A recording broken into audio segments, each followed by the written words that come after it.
អូនមើលទឹកជ្រោះថ្លាឆ្វង់យងយល់បាត់ដីរំលេចដោយវងត្រីស្រកាភ្លឺផ្លេកគួរជាទីកូនកូនណាស់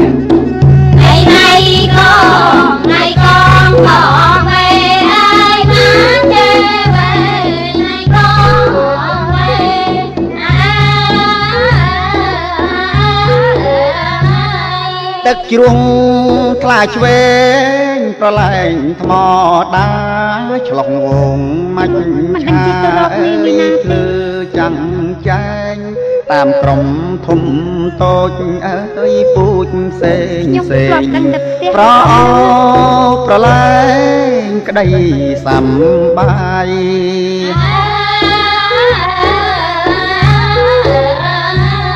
ឆ្លាំងឆ្លាត